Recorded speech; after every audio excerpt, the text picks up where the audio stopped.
नमस्कार, बीएसटीवी देख रहे हैं आप। मैं हूं आपके साथ मानसी सोनी। देश में बच्चों के लापता होने के बढ़ते आंकड़े चिंता का विषय, कानून व्यवस्था और समाज पर भी गहरा सवाल खड़े कर रहे हैं।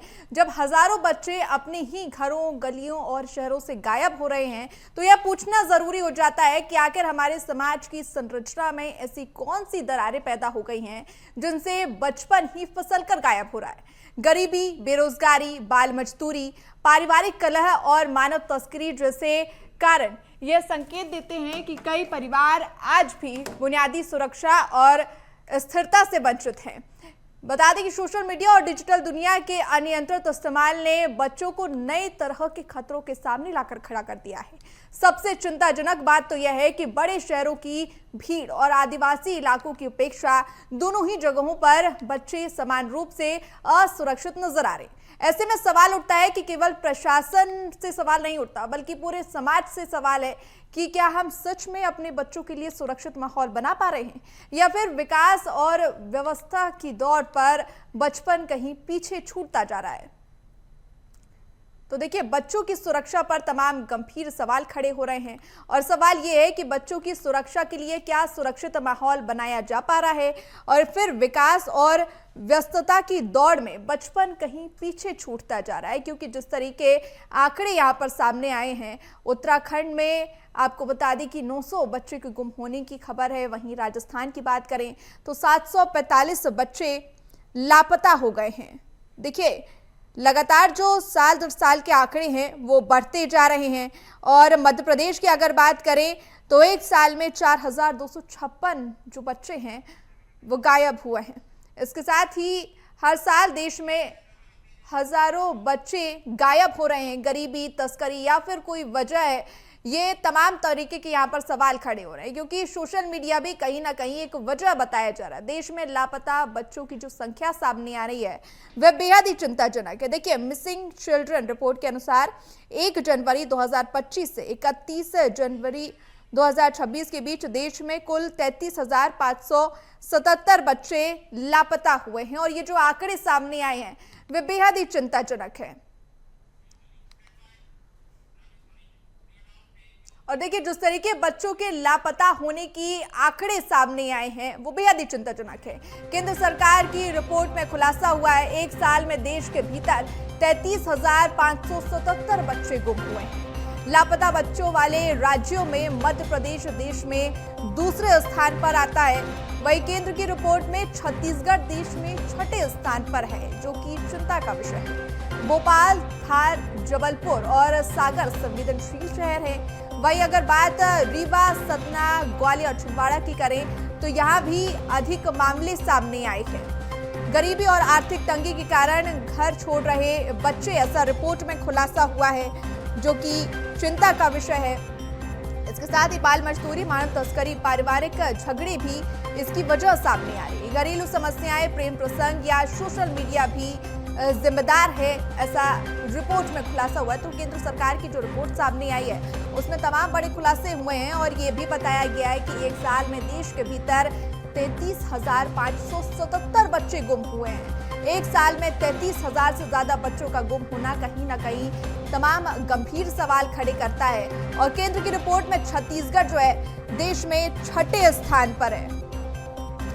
तो देखिए, भोपाल, धार, जबलपुर और सागर संवेदनशील शहर यहाँ पर चिन्हित किए गए। इसके साथ ही रीवा, सतना, ग्वालियर और छिंदवाड़ा में भी अधिक मामले सामने आए हैं। गरीबी और आर्थिक तंगी के कारण बच्चे घर छोड़ रहे हैं, रिपोर्ट में खुलासा हुआ है। इसके साथ ही बाल मजदूरी, मानव तस्करी, पारिवारिक झगड़े भी बड़ी वजह है। घरेलू समस्याएं, प्रेम प्रसंग या सोशल मीडिया भी इसका कहीं ना कहीं जिम्मेदार सामने आ रहा है।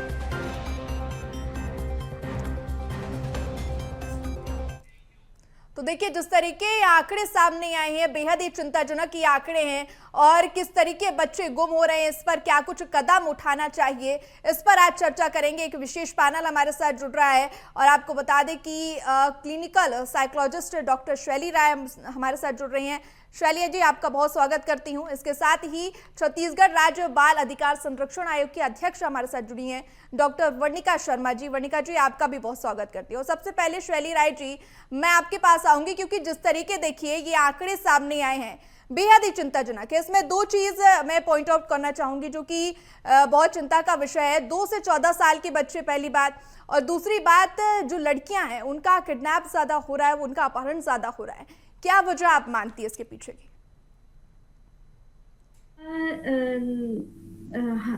मैम, जो बच्चे जा रहे हैं या बच्चे जो गायब हो रहे हैं, तो उन बच्चों की जो एज ग्रुप है वो बहुत छोटी नहीं है। जो बच्चे हमें गायब होने पे मिल रहे हैं या नहीं खोजने पे नहीं मिल रहे हैं, उन बच्चों की एज लगभग टीनेज एज होती है, जो कि 10 साल से या 11 साल के बच्चे जो होते हैं। पहले ये जो टीनेज होती थी, WHO ने भी इस एज को जो कहा था कि ये 11 या 13 साल की होती है, पर ये टीनेज एकदम से कम हो गई है। WHO ने भी इस एज को कम कर दिया गया है। तो जो बच्चे गायब होने के पीछे एकदम से कोई रीजन नहीं आया है, अचानक से कोई घटना नहीं हुई है। बहुत पहले से एक कोई भी जो हमारे सामने समस्या आती है, उस समस्या के पीछे पहले से एक बहुत पुरानी प्रक्रिया चलती है। तो किसी भी बच्चे का जो व्यक्तित्व विकास होता है, उस व्यक्तित्व विकास में जो बच्चे का नेचर और नर्चर, ये दो चीजें बहुत मान्य होती हैं। नेचर को साइकोलॉजिकल टर्म्स में कहते हैं कि हेरेडिटिक, जो अनुवांशिक रूप से उस बच्चे के अंदर आई है चीजें, और नर्चर यानी जिस वातावरण में जो बच्चा पला हुआ है। तो ये नेचर और जो नर्चर है, दोनों मिलकर किसी भी बच्चे के व्यक्तित्व विकास के लिए योगदान करते हैं। तो जो ये परिवर्तन का दौर है, या जो एकदम से सोशल मीडिया की क्रांति जो आई है, हम उसको ले सकते हैं।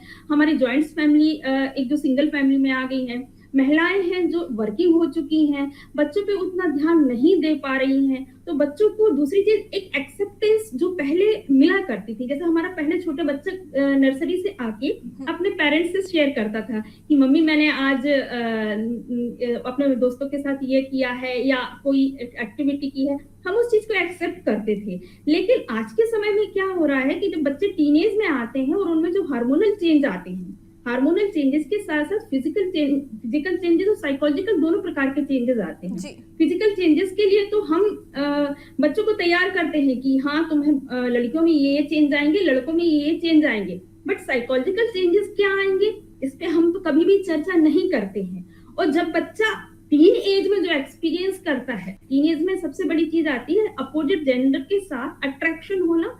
सेकंड चीज आती है एडवेंचर वाली जो चीजें होती हैं उनको एक्सपेरिमेंट करना। तो जैसे मान लो बच्चे ने आके कहा, मम्मी आज मेरे को अपने दोस्तों के साथ मैंने कोई ऐसी एक्टिविटी की, मान लीजिए मैंने सिगरेट का उपयोग किया, देन वहां एक्सेप्टेंस नहीं होती, वहां नहीं समझाया जाता है कि बेटा ये टीनेज है, तुम्हारे हार्मोनल चेंज है, तुम्हें ऐसी फीलिंग आएगी, इस फीलिंग को तुम्हें कैसे दूसरी चीजों में लेके जाना है या इस चीज से अपने आप को थोड़ा सा अवॉइड करना है। वहां ये ना करके पेरेंट्स इस चीज के लिए बच्चे को पनिश करते हैं। अब क्या होगा, जब एक्सेप्टेंस बच्चे को नहीं मिलेगी तो बच्चे को उस ग्रुप में जाके एक्सेप्टेंस खोजना पड़ता है जिस ग्रुप में बच्चा ये एक्टिविटी करने के लिए कंफर्टेबल होता है। मतलब जो दोस्त मिलके सिगरेट पी रहे हैं वहां पे जाके वो बच्चा इन्वॉल्व होगा, एक्सेप्टेंस नहीं मिलेगी और धीरे धीरे धीरे धीरे बच्चा घर से कटने लगता है और उस दोस्तों के साथ इन्वॉल्व होने लगता है। तो ये जो चीज है साइकोलॉजिकल, ये जो पॉइंट ऑफ व्यू है, इस पॉइंट ऑफ व्यू से बच्चा धीरे धीरे फैमिली से कट के एक सोशल मीडिया की दुनिया में या अपने दोस्तों के साथ इन्वॉल्व होने के लिए या इन अदर एक्टिविटीज में इन्वॉल्व होने के लिए निकल जाता है। और ये सारी बिल्कुल शैली जी, और आपने ये चीज सही बोली जिसे सोशल मीडिया का आपने जिक्र किया है। और यहाँ पर हम देखते भी हैं कि कई बार जो बच्चे होते हैं उन्हें अगर डांट टपट भी दिया जाए तो वो बहुत दिल पर उस बात को ले लेते हैं। और आपने तो जिक्र किया है जो बच्चे घर छोड़कर गए, लेकिन कई बच्चों का अपहरण भी हुआ है, उस पर भी हम चर्चा करेंगे। और जो सोशल मीडिया की बात आपने की है उस पर ही अगला सवाल रहेगा। लेकिन हमारे साथ वर्णिका जी भी जुड़ी हुई हैं। वर्णिका जी, मैं आपके पास आऊंगी। और देखिए, ये बहुत गंभीर विषय है इस पर जो हम चर्चा कर रहे हैं। और अगर मैं कुछ आंकड़े की बात करूं तो NCMEC रिपोर्ट की अगर बात करें तो साल 2024 में 29,000 बच्चे गुम हुए थे वर्णिका जी। और अगर अभी की बात करें 25-26 की रिपोर्ट की तो आंकड़े एकदम से बढ़ गए हैं। तो अगर देखा जाए तो साल दर साल ये आंकड़ों में इजाफा ही हो रहा है। आप क्या वजह मानती हैं इन आंकड़ों में इजाफा होने की?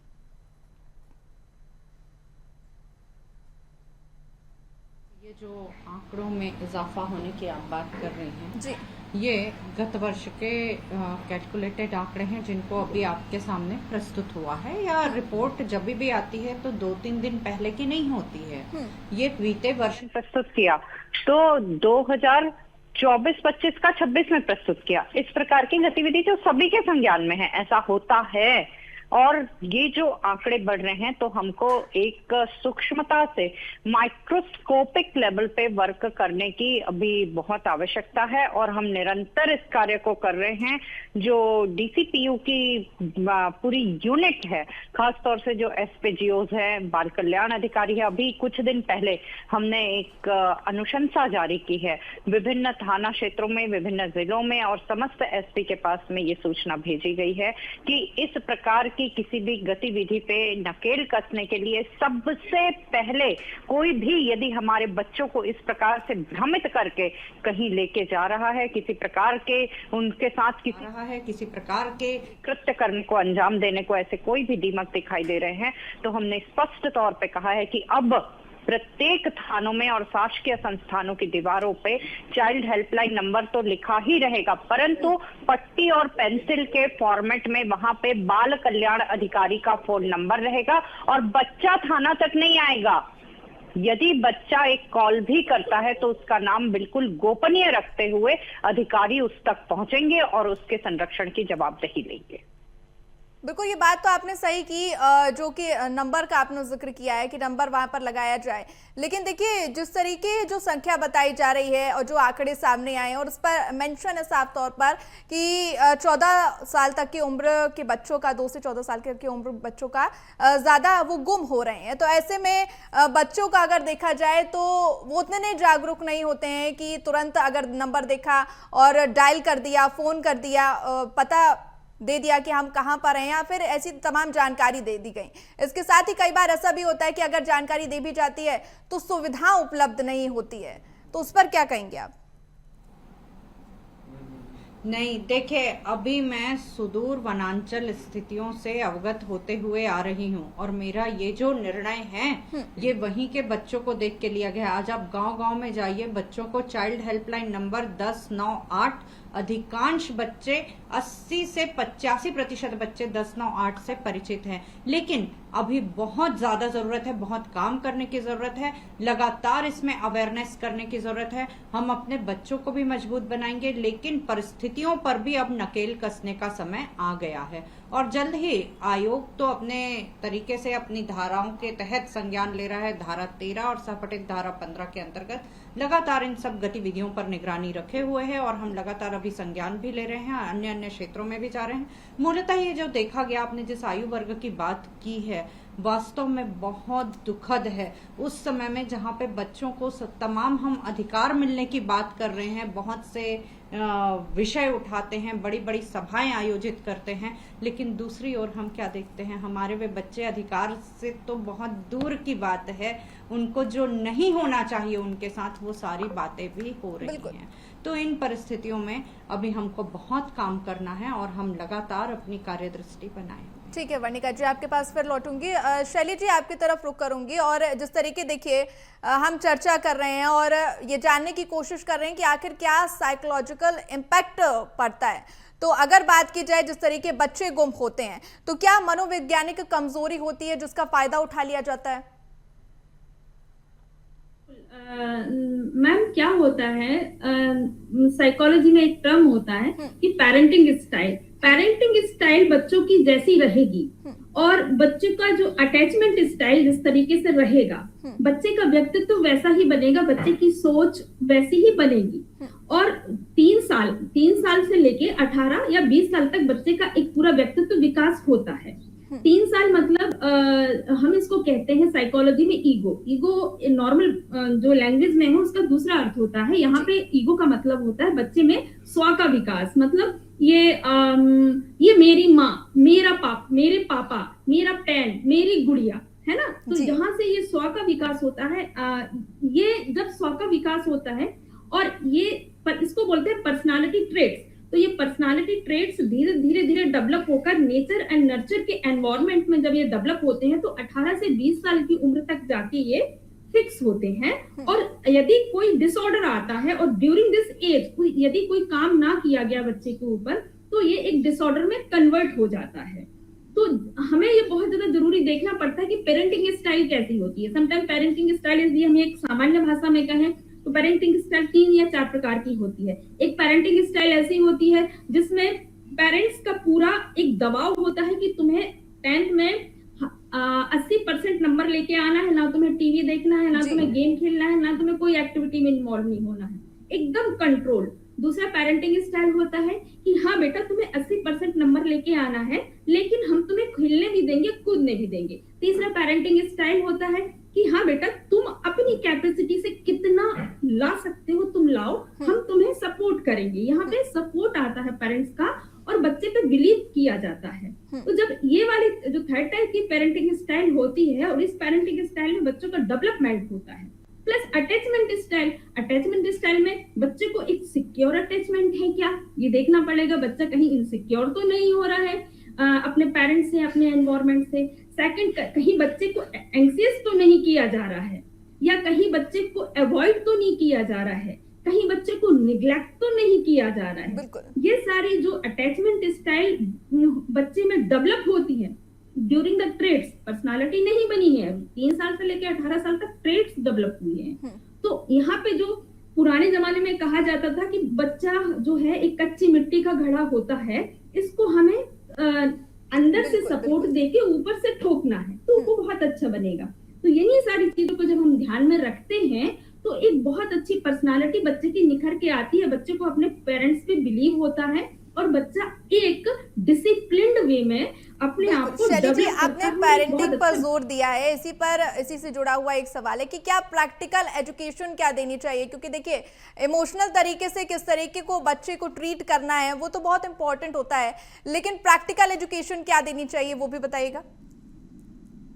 बिल्कुल, प्रैक्टिकल एजुकेशन बच्चों को समझाना पड़ेगा बेटा कि जैसे ही हम एक एज के दौर से गुजरते हैं, अलग अलग एज में अलग अलग हार्मोनल जो हमारी बॉडी है सिक्रीज करती है, तो उन सिक्रीजन से हमारे बॉडी ब्रेन में एक चेंजेस आते हैं। उन बॉडी ब्रेन में जो चेंजेस आ रहे हैं बच्चे, हमें उन बॉडी ब्रेन के चेंजेस को लिए पहले से हमें बच्चे को तैयार करना है कि बेटा आप तुम इस एज में जा रहे हो तो इस एज में ये चेंजेस आएंगे आपके, और उन चेंजेस में आपको पहले से अवेयर रहना है कि हम ये इनमें, क्योंकि जो चेंजेस आएंगे उनका पॉजिटिव इफेक्ट भी रहेगा, उन जो चेंजेस आएंगे उनका नेगेटिव इफेक्ट भी रहेगा। तो पॉजिटिव इफेक्ट की साइड हम ज्यादा ध्यान दें, देन नेगेटिव इफेक्ट जो आपका आ रहा है उनको आप हमसे शेयर करें, अपने स्कूल के टीचर से शेयर करें। आपके स्कूल में आजकल तो काउंसलर्स भी प्रोवाइड हो रहे हैं, काउंसलर से शेयर करें कि हमें ये दिक्कत हमारी इमोशन लेवल पे आ रही है। तो यहाँ पे हम को एक कहना चाहिए इंटीग्रेटेड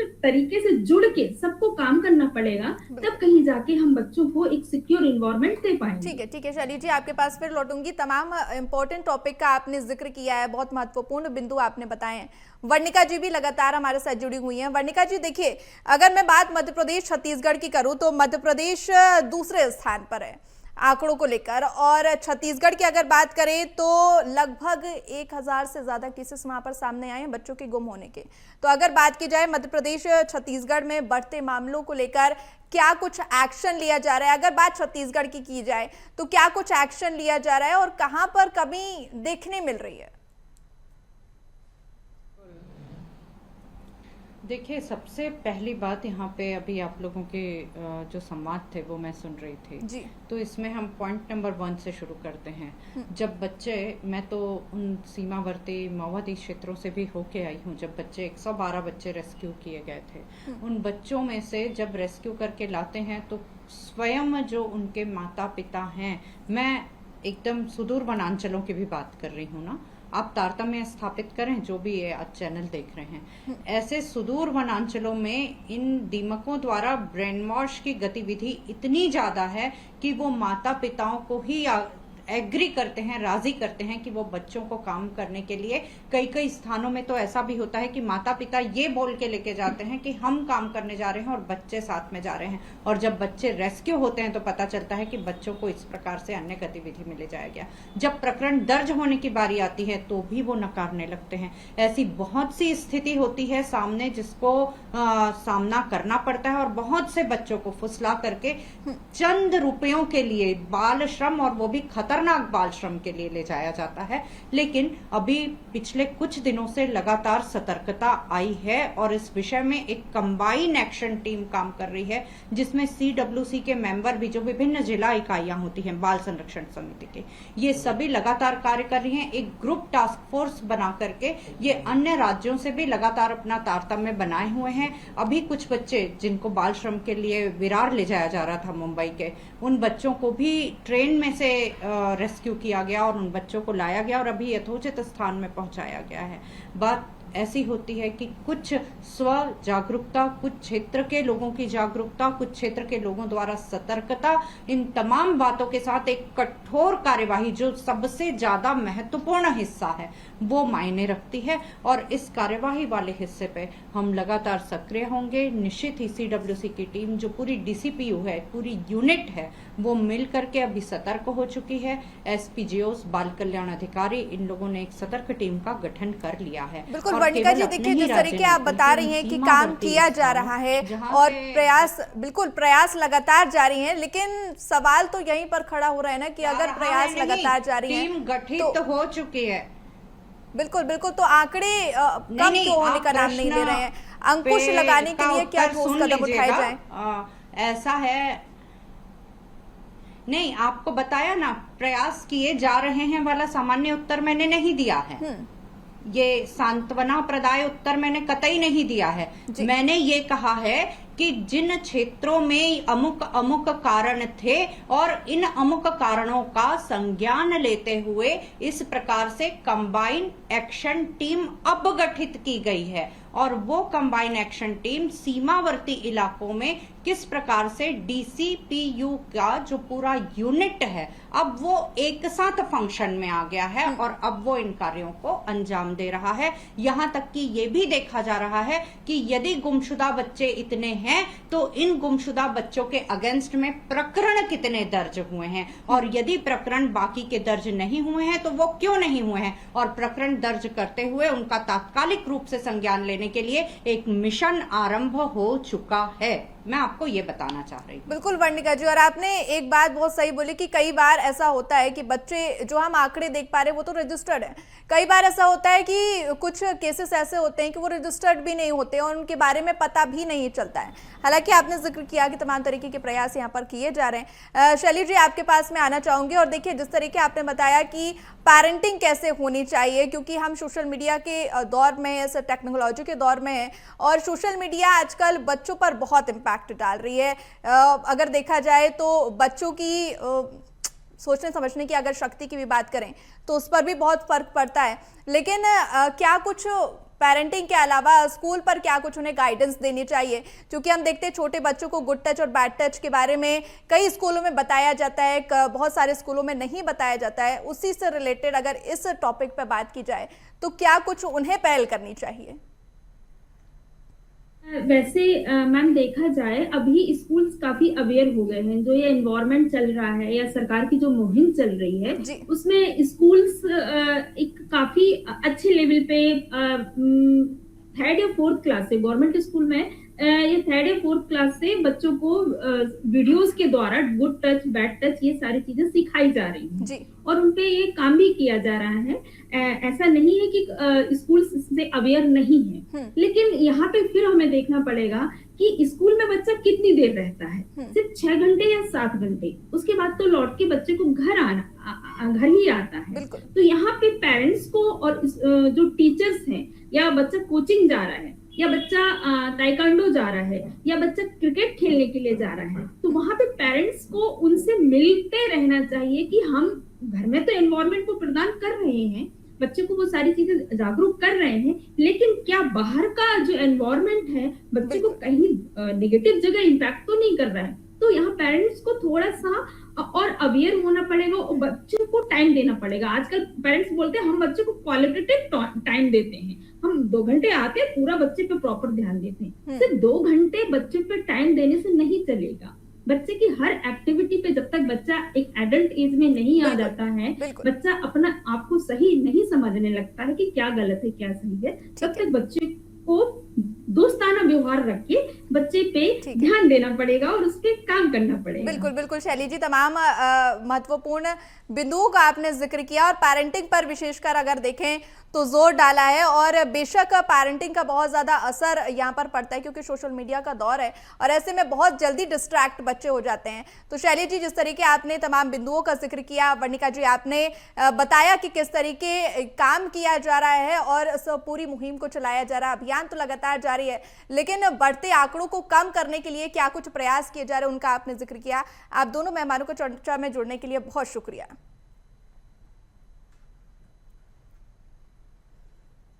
और देखिए, लगातार जिस तरीके आंकड़े सामने आए हैं वो चौंकाने वाले, और उस पर आज हमने चर्चा की।